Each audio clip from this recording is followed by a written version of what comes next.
வணக்கம் ஜோதிட நண்பர்களே. ஏற்கனவே ராசியை பற்றின முழு விவரங்களையும் பார்த்தாச்சு.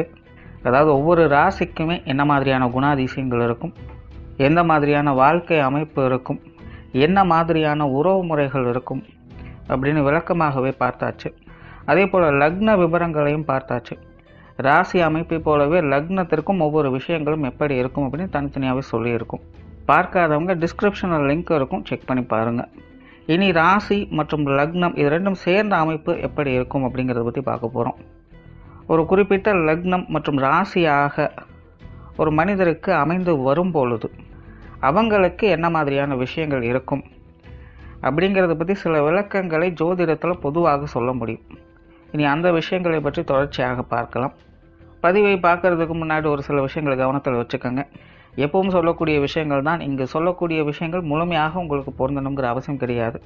ஏன்னா ஒரு மனிதனை பற்றி அவங்களுடைய சுய ஜாதகம் மட்டும்தான் முழுமையான விஷயங்களை சொல்ல முடியும். மற்ற விஷயங்கள் எல்லாமே ஒரு பொதுவான அமைப்பு கொண்டது தான். இங்கு சொல்லக்கூடிய விஷயங்களை நீங்கள் கிராஸ் பண்ணி வருவீங்க. உங்களுடைய வாழ்க்கையில் சில அனுபவங்களாகவும் உணர்வுபூர்வமான விஷயங்களாகவும் பெற முடியும். அதே போல் ராசி முக்கியமாக இல்லை லக்னம் முக்கியமாக அப்படின்னாலும் குழப்பிக்க வேண்டாம்.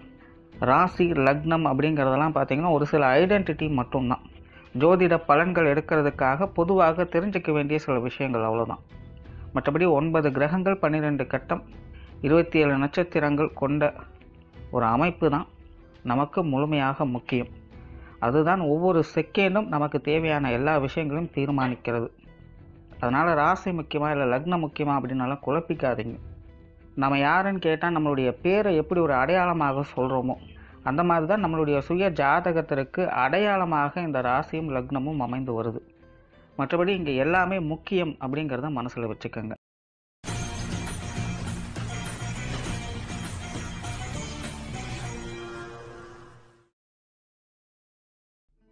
மிதுன ராசி துலாம் லக்னம். இந்த மிதுன ராசி துலாம் லக்னத்தில் பிறக்கக்கூடியவங்களை யோகவான்கள் அப்படின்னு சொல்லலாம். யோகம் அப்படிங்கிற சொல்லுக்கு அர்த்தம் என்ன அப்படின்னு பார்த்தீங்கன்னா ஒன்றிணைதல் அப்படின்னு அர்த்தம். ஸோ அந்த மாதிரி தான் இந்த மிதுன ராசி துலாம் லக்னத்தில் பிறந்தவங்க மற்றவங்களோடு ஈஸியாக மிங்கிள் ஆகிடுவாங்க. பொதுவாகவே துலாம் அப்படின்னு எடுத்துக்கிட்டாலே அது ராசியாக இருந்தாலும் சரி லக்னமாக இருந்தாலும் சரி அவங்கள வெகுஜன பிரியர்கள் அப்படின்னு தான் சொல்லணும். அவங்க பெரும்பாலும் தனிச்சு எதையுமே செயல்படுத்த மாட்டாங்க. மற்றவங்களோடு சேர்ந்து அல்லது மற்றவங்களுக்காக அந்த விஷயங்கள் காரியங்களில் ஈடுபடுவாங்க. ஸோ பெரும்பாலும் இந்த துலாம் ராசி துலாம் லக்னத்தில் பிறக்கக்கூடியவங்களாம் பார்த்திங்கன்னா யாரோ ஒருத்தருடைய சப்போர்ட்டில் இருப்பாங்க, இல்லைன்னா சப்போர்ட்ஃபுல்லாக இருப்பாங்க.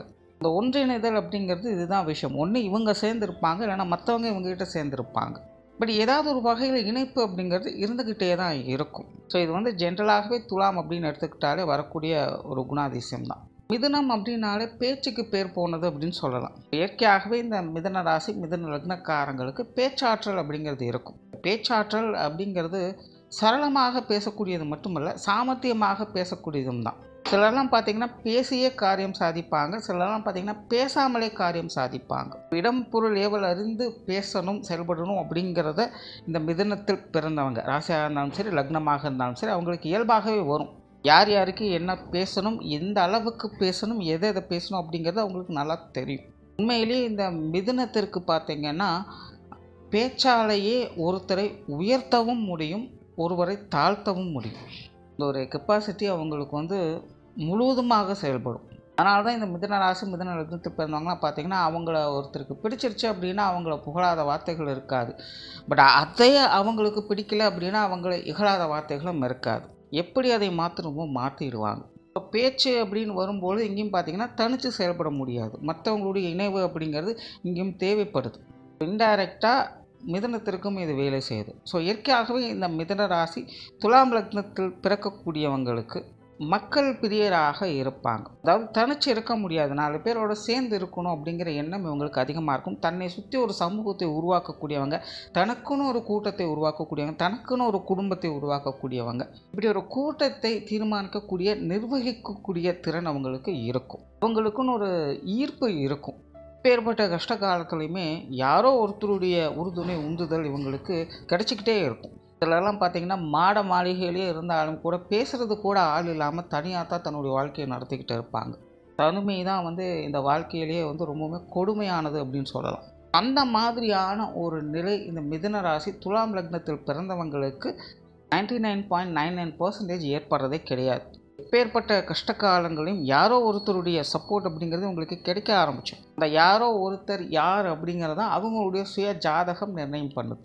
தவிர இயற்கையாகவே இந்த மிதுன ராசி துலாம் லக்னத்தில் பிறக்கக்கூடியவங்களுக்கு ஆன்மீக பற்றுதல் அப்படிங்கிறது அதிகமாக இருக்கும். கடவுள் நம்பிக்கை, மத சம்பந்தப்பட்ட விஷயங்களில் கூட அவங்களுக்கு ஈடுபாடுகள் அதிகரிக்கும். இந்த ஆச்சார அனுஷ்டானங்களை கடைபிடிக்கக்கூடியவங்களாக இருப்பாங்க. பரம்பரையாக வழிவழியாக செய்து வரக்கூடிய விஷயங்களை கடைபிடிக்கக்கூடியவங்களாக இருப்பாங்க. சாஸ்திர சமுதாயங்களை மதித்து கடவுள் நம்பிக்கையோடு இருக்கக்கூடியவங்களாக இருப்பாங்க. சுய ஜாதகத்தில் சுப கிரகங்களுடைய அனுகிரகம் பெற்றிருந்தால் ஆன்மீகத்தில் நாட்டம் மட்டுமல்ல, ஆன்மீக வாழ்க்கை மேற்கொண்டு அதில் தலைமை பண்புகளை வைக்கக்கூடிய அமைப்புகள் கூட உங்களுக்கு ஏற்படும். ஒரு பெரிய கூட்டத்தை உருவாக்கி அங்கே ஒரு நல்ல சொற்பொழிவராக, நல்ல ஒரு வழிகாட்டக்கூடியவர்களாக இவங்க மாறுவாங்க. உங்களுடைய பேச்சு திறனுக்கு அந்த ஒரு வசியம் இருக்கும். இயற்கையாகவே இந்த மத ரீதியான விஷயங்கள், ஆன்மீகம் சார்ந்த விஷயங்களில் பேச்சுவார்த்தைகள் உங்களுக்கு அதிகமாக இருக்கும். பட் அதுவே அசுப கிரகங்களுடைய சேர்க்கை ஏற்பட்டுடுச்சு அப்படின்னா திட்டிகிட்டையாவது கடவுளை நினச்சிட்டு இருப்பாங்க. நாத்திகம் பேசி ஆத்திகராக மாறக்கூடியவங்களாக இருப்பாங்க. இல்லைனா ஆரம்ப காலகட்டங்களில் ஆத்திகம் பேசக்கூடியவங்களாக இருப்பாங்க.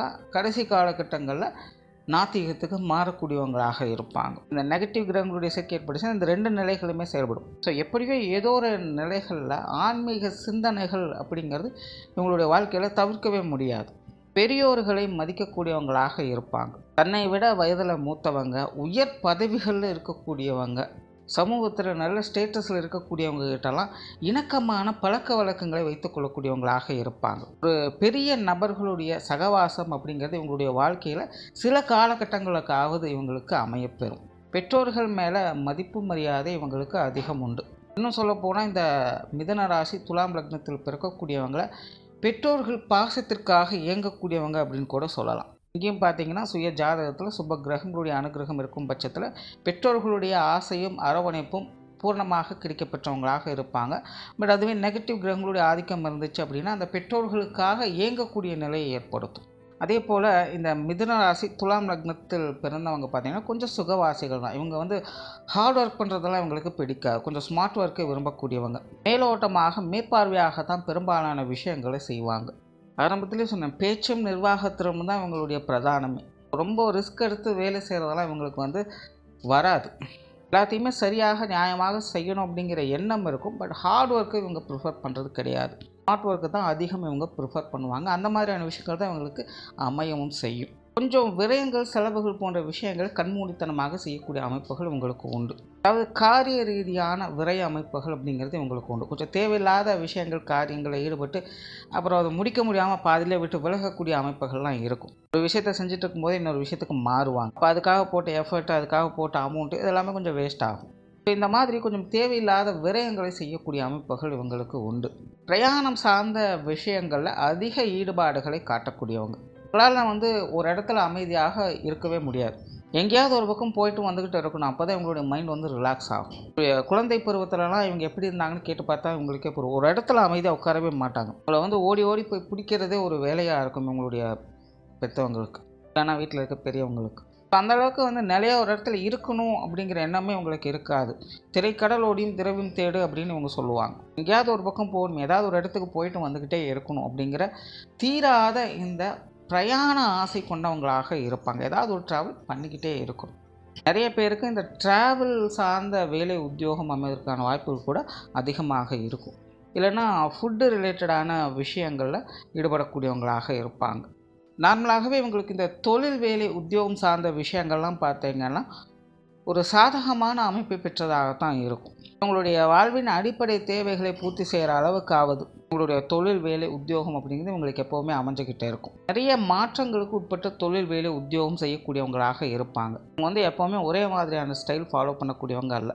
இப்போப்போ இவங்களுடைய ஒர்க்கில் பார்த்தீங்கன்னா அப்டேஷன்ஸ் அப்படிங்கிறது போய்கிட்டே இருக்கும். அடுத்த லெவலுக்கு போகணும், இல்லைன்னா வேறு மாதிரி மாற்றணும் அப்படிங்கிற தொழில் வேலை உத்தியோகத்தில் ஈடுபடக்கூடியவங்களாக இருப்பாங்க. நார்மலாகவே இவங்களுக்கு இந்த தொழில் வேலை உத்தியோகம் சார்ந்த விஷயங்கள் பார்த்திங்கன்னா பெரும்பாலும் ஒரு சாதகமான அமைப்புகளில் தான் இருக்கும். சுய ஜாதக அமைப்பில் அசுப கிரகங்களோட ஆதிக்கம் ஏதாவது இருந்துச்சு அப்படின்னா இது சார்ந்த விஷயங்களும் கொஞ்சம் சிரமப்பட்டுட்டு இருப்பாங்க. பட் இல்லை அப்படிங்கிற ஒரு நிலை இருக்காது. இந்த விஷயங்களும் கொஞ்சம் சிரமப்படுவாங்க, அவ்வளோதான். பட் ஏதாவது ஒரு வகையில் இவங்க இது சார்ந்த விஷயங்களில் செயல்படுத்திட்டே தான் வருவாங்க. வெளியூர் மற்றும் வெளிநாடு சம்மந்தப்பட்ட விஷயங்கள் இவங்களுக்கு கொஞ்சம் சாதகமாகவே இருக்கும். நிறைய பேருக்கு தான் சொந்த இடத்தை விட்டு வெளி இடங்களுக்கு போய் வேலை செய்யக்கூடிய அமைப்புகள் உருவாகும். சிலர்லாம் பார்த்திங்கன்னா படிப்பதற்கே கூட ஒரு ஊர் விட்டு இன்னொரு ஊர் போவாங்க. நிறைய பேருக்கு இந்த ஹாஸ்டலில் தங்கி படிக்கக்கூடிய அமைப்புகள் கூட ஏற்படலாம். ஸோ இயற்கையாகவே ஒரு ஊர் விட்டு இன்னொரு ஊர் போகக்கூடிய அமைப்புகள் இவங்களுக்கு உண்டு. பொருளாதாரம் சார்ந்த விஷயங்கள் இவங்களுக்கு ஓரளவுக்கு சாதகமாகவே இருக்கும். பொருளாதார வாழ்க்கை அப்படிங்கிறதும் பார்த்திங்கன்னா அடிப்படை தேவைகளை பூர்த்தி செய்யக்கூடிய வகையில் ஒரு திருப்திகரமான வாழ்க்கையை ஏற்படுத்தி கொடுக்கும். கடன் சம்மந்தப்பட்ட விஷயங்கள்லாம் ஈடுபடக்கூடியவங்களாக இருப்பாங்க. அது சார்ந்த விஷயங்கள் இவங்களுக்கு கொஞ்சம் சாதகமான அமைப்புகளையும் ஏற்படுத்தும். நிறைய பேர் பார்த்திங்கன்னா இந்த லோன் பார்த்திங்கன்னா அடிக்கடி வாங்கிட்டே இருப்பாங்க, பட் திருப்பி செலுத்திட்டு இருப்பாங்க. பட் கண்டினியூஸாக பார்த்திங்கன்னா ஏதாவது ஒன்று லோனை போட்டு வாங்கிட்டே இருப்பாங்க. இந்த மாதிரியான அமைப்புகள்லாம் இவங்களுக்கு அமையும். ஸோ பொருளாதார நிலை அப்படிங்கிறது இவங்களுக்கு எப்போவுமே சமாளிக்கக்கூடிய நிலைகளில் இருக்குது. சொத்து சுகங்கள் மற்றும் வாகன ரீதியான விஷயங்கள் இது பெரும்பாலும் பார்த்திங்கன்னா ஒரு அளவான அமைப்போடு வேலை செய்யும். ரொம்ப பெரிய லெவல்லலாம் பார்த்திங்கன்னா இவங்களுக்கு இது சார்ந்த விஷயங்கள் அமைகிறதில்ல. பெரும்பாலும் இது சார்ந்த விஷயங்கள் அவங்களுக்கு எதிர்பார்ப்புகளும் கூட கொஞ்சம் குறைவு தான் அப்படின்னு சொல்லலாம். பெரும்பாலும் இவங்களை காட்டிலும் இவங்களுடைய வீட்டில் இருக்கிறவங்க பேரில் தான் சொத்து சுகங்கள் வாகன அமைப்புகள் கூட அமையும். தனிப்பட்ட நிலையில் இவங்களை காட்டிலும் அவங்களுடைய ஜாதக அமைப்பு தான் இந்த சொத்து சுகங்கள் வகையில் இவங்களுக்கு வேலை செய்யும். ஸோ முடிஞ்ச அளவுக்கு இந்த சொத்து சுகங்கள் மற்றும் வாகன ரீதியான விஷயங்களை சங்கடங்கள் பிரச்சனைகள் இல்லாமல் பார்த்துக்கிறது நல்லது. அதுக்கெல்லாம் பார்த்திங்கன்னா பாகப்பிரிவினைகள் சொத்து பிரச்சனைகள்லாம் ஏற்பட்டுடுச்சு அப்படின்னா அது ஒரு தீரா பிரச்சனையாகவே இருக்கும். முடிஞ்ச அளவுக்கு அந்த மாதிரியான சமாச்சாரங்களை அவங்க கொஞ்சம் அவாய்ட் பண்ணுறதே நல்லது. குடும்ப விஷயங்கள் காரியங்கள் இவங்களுக்கு இதில் ஒரு அளவான அமைப்போடு தான் வேலை செய்யும். இன்னும் சொல்லப்போனால் இந்த மிதுன ராசி துலாம் லக்னக்காரங்க வெளி மனிதர்களுக்கு கொடுக்கக்கூடிய இம்பார்ட்டன்ஸ் குடும்ப உறுப்பினர்களுக்கு தரதில்லை அப்படின்னு தான் சொல்லணும். அதற்கு காரணம் இவங்களாகவும் இருக்கலாம், அல்லது இவங்க குடும்ப உறுப்பினராகவும் இருக்கலாம். இவங்க தான் சரி அப்படின்னு ஜட்ஜ் பண்ணுறதுக்காகலாம் இல்லை. ஸோ நார்மலாகவே இந்த மிதுன ராசி துலாம் லக்னத்தில் பிறக்கக்கூடியவங்களுக்கு குடும்ப உறுப்பினர்கள் அல்லது குடும்ப விஷயங்கள் காரியங்கள் அட்ராக்ஷன் அப்படிங்கிறது ஏற்படுறது கிடையாது. அவங்க பெரும்பாலும் இந்த வெளி விஷயங்கள் காரியங்களுக்கு தான் அதிக முக்கியத்துவம் கொடுப்பாங்க.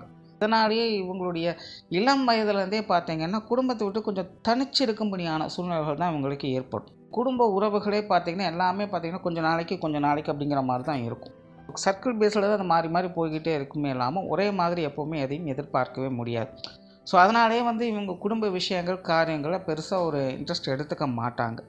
ஸோ பெரும்பாலும் பார்த்திங்கன்னா இவங்களுடைய பெற்றோர்களோ அல்லது இவங்களுடைய வாழ்க்கை துணையோ தான் அந்த குடும்ப அமைப்புகளை பார்த்து கொள்ளக்கூடியவங்களாக இருப்பாங்க. இவங்களும் அதை பெருசாலாம் எடுத்துக்க மாட்டாங்க. ரொம்ப கேஷுவலாக தான் இருப்பாங்க. அவங்க எல்லாம் பார்த்துப்பாங்க அப்படிங்கிற ஒரு இதில் தான் இவங்களும் இருப்பாங்க. ஜென்ரலாக இவங்களுக்கு அந்த குடும்ப விஷயங்கள் குடும்ப வாழ்க்கையில் பெருசாக ஈடுபாடுகள் அப்படிங்கிறது ஏற்படுறதே கிடையாது. இதனாலே பெரும்பாலும் பார்த்திங்கன்னா இந்த மிதுன ராசி துலாம் லக்னத்தில் பிறக்கக்கூடியவங்க அந்திம காலங்களில் ஒரு ரிட்டையர்மெண்ட் லைஃப் அப்படின்னு வரும்போது பார்த்திங்கன்னா இந்த துறவரம் சார்ந்த விஷயங்களில் உங்களுக்கு இன்ட்ரெஸ்ட் அதிகமாகிடும். அது வரைக்கும் குடும்பத்தில் தான் இருந்துட்டு வந்திருப்பாங்க. குடும்ப விஷயங்கள் காரியங்கள் எல்லாத்துலேயுமே அவங்களுடைய ஈடுபாடுகள் பங்களிப்புகள் இருந்துக்கிட்டு தான் இருக்கும். ஆனால் ஒரு 60 வயசுக்கு மேலே பார்த்திங்கன்னா முழுக்க ஆன்மீகவாதியாக மாறிடுவாங்க. ஸோ இந்த மாதிரியான ஒரு அமைப்புகள் கூட இவங்களுக்கு அதிகமாக வேலை செய்யும். ஸோ குடும்ப வாழ்க்கை அப்படின்னு வரும்பொழுது இவங்களுக்கு கஷ்ட நஷ்டங்கள் பிரச்சனைகள் அப்படிங்கிறதெல்லாம் இருக்கும் அப்படின்னு சொல்கிறத விட தனிப்பட்ட முறையில் இவங்களுக்கு அந்த விஷயங்கள் இன்ட்ரெஸ்ட் குறைவு அப்படிங்கிறதான் சொல்லணும். பெற்றோர்கள் சார்ந்த விஷயங்கள் ஆரம்பத்தில் சொன்ன மாதிரி பெற்றோர்கள் மேலே இவங்களுக்கு ஈர்ப்பு ஜாஸ்தி. நார்மலாகவே பெற்றோர்களுடைய பாசத்துக்கு இயங்கக்கூடியவங்க. இந்த விஷயங்களில் இவங்களுக்கு சுய ஜாதகம் நல்லபடியாக இருந்துச்சு அப்படின்னா இவங்களுக்கு பெற்றோர்கள் வகையில் சுக வாழ்க்கையை பெற முடியும். நார்மலாகவே இந்த பொருளாதாரம் சார்ந்த விஷயங்களில் இவங்களுடைய பெற்றோர்கள் கொஞ்சம் நிபுணத்துவம் பெற்றவங்களாக இருப்பாங்க. அதே போல் இவங்களுடைய பெற்றோர்களுக்கெல்லாம் பார்த்திங்கன்னா எப்போவுமே கொஞ்சம் சுயநலத்தோடு தான் வேலை செய்யும். எப்போவுமே தான் அப்படிங்கிறத பிறகு தான் மற்ற விஷயம், தனக்கு மிஞ்சின பிறகு தான் தானம் தரும் அப்படிங்கிற கான்செப்ட் தான் அவங்களுக்கு அதிகமாகும். தன்னுடைய சுய முன்னேற்றத்தால் மேலே வந்தவங்களாக இருப்பாங்க. அதனாலே இவங்களுடைய பெற்றோர்கள்லாம் பெரும்பாலும் பார்த்திங்கன்னா மற்றவங்களுக்காக அப்படின்னு எதையும் எவ்வளோ சீக்கிரம் செய்ய மாட்டாங்க. நம்மளை பார்ப்போம் மற்றவங்கள பார்க்கலாம் அப்படிங்கிற மைண்ட் செட்டில் தான் இருப்பாங்க. இவங்களுக்கு கொஞ்சம் நேரம் ஆப்போசிட் அப்படின்னு கூட சொல்லலாம். நார்மலாகவே இந்த மிதுன ராசி துலாம் லக்னத்தில் பிறக்கக்கூடியவங்களுக்கு பெற்றோர்கள் மேலே அன்பு பாசம் பிரியம் அதிகமாக இருக்கும். சுய ஜாதகம் எப்படியோ அதுக்கு தகுந்த மாதிரியான மாற்றங்களும் அவங்களுக்கு ஏற்படுது. உடன்பிறப்புகள் சம்மந்தப்பட்ட விஷயங்களும் கிட்டத்தட்ட அப்படி தான். அவங்களுடைய பெற்றோர்களுக்கு எப்படி சொல்லணும் அதே மாதிரி தான். உங்களுடைய மூத்த உடன்பிறப்புகள் இருந்தாங்கன்னா பெரும்பாலும் அவங்க பார்த்திங்கன்னா அவங்களுக்கு முதல்ல ஃபஸ்ட் ப்ரிஃபரன்ஸ் கொடுத்துட்டு தான் மற்ற வேலைகளே பார்ப்பாங்க. எந்த ஒரு விஷயம் காரியமாக இருந்தாலும் அதில் அவங்களுக்கு என்ன பெனிஃபிட் இருக்குது அப்படிங்கிறத பார்த்து அவங்க செயல்படவே செய்வாங்க. ஆனால் இயற்கையாகவே சுதாரிப்பு தன்மையும் நிர்வாகத்தன்மையும் அவங்களுக்கு ஜாஸ்தி. இயற்கையாகவே நிறைய பொறுப்புகள் அவங்களுக்கு இருக்கும். ஸோ எதையும் கேர்லெஸ்ஸாக லூஸ் பண்ணிடக்கூடாது அப்படிங்கிறதுக்காக எல்லா விஷயங்களையுமே கொஞ்சம் அதிக கேர் எடுத்துக்கக்கூடியவங்க. இளைய உடன்பிறப்புகளும் கிட்டத்தட்ட அப்படி தான். பட் இந்த இளைய உடன்பிறப்புகளுக்கு இவங்களைப் போலவே வெளி விஷயங்கள் காரியங்களில் கொஞ்சம் இன்ட்ரெஸ்ட் அதிகமாக இருக்கும். மற்றவர்களை பற்றி அதிகமாக தெரிந்து வைத்துக் கொள்ளக்கூடிய நபர்களாக இருப்பாங்க. மற்றவங்களுடைய சைக்காலஜி எப்படி இருக்கும் அப்படிங்கிறத கிளியராக தெரிஞ்சு வச்சுக்கக்கூடிய நபர்களாக இருப்பாங்க. மற்றபடி ஜென்ரலாகவே இந்த உடன்பிறப்புகள் அப்படின்னு வரும்பொழுது இவங்களுக்கு ஒரு அளவான அமைப்புகள் தான் வேலை செய்யும். திருமண வாழ்க்கை, இவங்களுடைய திருமண வாழ்க்கையை பொறுத்த வரைக்கும் கொஞ்சம் கான்ட்ரவர்சியலாக தான் இருக்கும். பெரும்பாலும் இந்த மிதுன ராசி துலாம் லக்னத்தில் பிறக்கக்கூடியவங்களுக்கு வாழ்க்கை துணைக்கும் இவங்களுக்கும் பெருமளவில் பிரச்சனைகள் அப்படிங்கிறது இருக்காது. ஆனால் இவங்களுடைய குடும்ப உறுப்பினர்கள் வகையில் நிறைய சங்கடங்களையும் சிக்கல்களையும் பார்க்கக்கூடிய அமைப்புகள் உண்டு. குடும்பத்தோடு ஒட்டவே முடியாது, ஒரு இணக்கமான சூழ்நிலைகளை பார்க்க முடியாது. குடும்ப உறவுகளால் திருமண வாழ்க்கையில் சங்கடங்களை பார்க்கக்கூடிய அமைப்புகள் இவங்களுக்கு உண்டு. ஆனால் தனிப்பட்ட முறையில் இவங்களுக்கும் அவங்களுக்கும் எந்த ஒரு பிரச்சனையும் இருக்காது. ஆனால் குணாதிசய வேறுபாடுகள் அப்படிங்கிற நிறையா இருக்கும். இவங்க நிறைய விஷயங்களை கொஞ்சம் விட்டு கொடுத்து நிதானித்து போவாங்க. ஆனால் அவங்களுடைய வாழ்க்கை துணை பார்த்திங்கன்னா எல்லா விஷயங்களும் கொஞ்சம் அவசரப்படக்கூடியவரும் கோப குணமும் அதிகமாக இருக்கும். எல்லாத்திலும் விடாப்பிடியாக இருப்பாங்க. ஸோ மேஜர் கண்ட்ரோல் அப்படிங்கிறதே பார்த்திங்கன்னா அவங்களுடைய வாழ்க்கை துணைக்கிட்ட தான் இருக்கும். அது ஆணாக இருந்தாலும் சரி, பெண்ணாக இருந்தாலும் சரி. ஸோ நார்மலாகவே வாழ்க்கை துணையை கொஞ்சம் அனுசரித்து போக வேண்டியதாக இருக்கும். குழந்தைகள் சம்மந்தப்பட்ட விஷயங்கள் உங்களுக்கு கொஞ்சம் சாதகமாகவே இருக்கும். இயற்கையாகவே உங்களுடைய குழந்தைகளுக்கு பார்த்திங்கன்னா எல்லார் மேலேயுமே ஒரு அன்பு, பாசம், அக்கறை அப்படிங்கிறது அதிகமாக இருக்கும். எல்லார்கிட்டேயுமே ரொம்பவும் இயல்பாக சந்தோஷமாக பழகக்கூடிய அமைப்புகள் இருக்கும். பெரும்பாலும் இவங்களுடைய குழந்தைகள் அனைத்து பேருமே பார்த்திங்கன்னா சென்டிமெண்ட் பிரியர்களாகத்தான் இருப்பாங்க. ஸோ அந்த வகையில் இவங்களுடைய குழந்தைகளுடைய விஷயங்கள் காரியங்கள் அப்படிங்கிறது கொஞ்சம் சாதகமாகவே இருக்கும் அப்படின்னு சொல்லலாம். உற்றார் உறவினர்கள் நண்பர்கள் சார்ந்த விஷயங்கள் எல்லாமே பார்த்திங்கன்னா இவங்களுக்கு கொஞ்சம் சாதகமாகவே இருக்கும். உறவினர்களாகட்டும் நண்பர்களாகட்டும் எல்லார்கிட்டையுமே ஒரு இயல்பாக பழகக்கூடிய அமைப்புகள் இருக்கும். ஏன்னா இயற்கையாகவே இவங்க வெளி விஷயங்களுக்கு அதிக முக்கியத்துவம் கொடுக்கக்கூடியவங்க. ஆனால் மற்றவங்க வகையில் ஏற்படக்கூடிய பழக்க வழக்கங்கள் அப்படிங்கிறது பெரும்பாலும் உங்களுக்கு சாதகமாகவே அமையுது. அந்த வகையில் உற்றார் உறவினர்கள் நண்பர்கள் சார்ந்த அனைத்து விஷயங்களுமே உங்களுக்கு எப்போதுமே சமாளிக்கக்கூடிய நிலைகளில் தான் இருக்கும். ஸோ ஓவராலாக இந்த மிதுன ராசி துலாம் லக்னத்தில் பிறக்கக்கூடியவங்களை ஆரம்பத்திலே சொன்ன மாதிரி யோகவான்கள் அப்படின்னு தான் சொல்லணும். அதாவது எல்லாருமே ஒற்றுமையாக இருக்கணும் அப்படின்னு எதிர்பார்க்கக்கூடியவங்க, எல்லாத்துக்கிட்டையுமே ஒரு இயல்பு நிலையை எதிர்பார்க்கக்கூடியவங்க. நன்றி, வணக்கம், வாழ்க வளமுடன்.